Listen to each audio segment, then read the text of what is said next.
বুলডোজারে স্থগিতাদেশে বিতর্ক বিজেপিতে।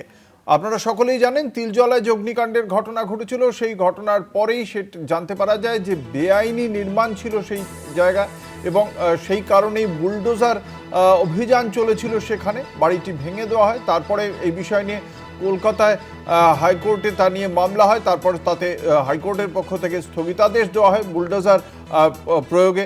এ বিষয়ে বিশদে জানবো।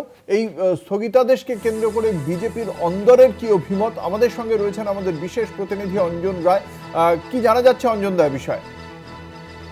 দেখো, প্রথমেই বলি যে সরকার এই সিদ্ধান্ত নেওয়া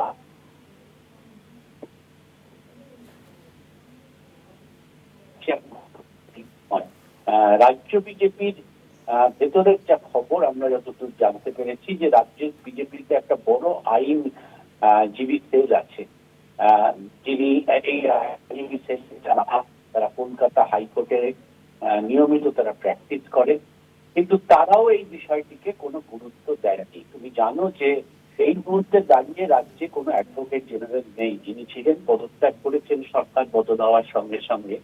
রাজ্যে কোনো আইন মন্ত্রক আলাদা করে নেই, পুরোটাই মুখ্যমন্ত্রী দেখছেন।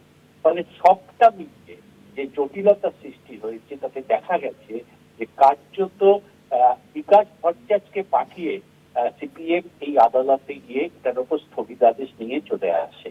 মানে অনেকে বলছে এটা এক পেশে স্থগিতাদেশ হয়েছে, কারণ প্রতিবাদ করার মতো থেকে কোনো আইনজীবী পুরোটা ছিলেন না, এবং আইনজীবী ভূমিকায় দলের মধ্যে কঠোর সমালোচনা হয়েছে। আরএসএস এই ঘটনায় প্রচন্ড ক্ষুব্ধ হয়েছে।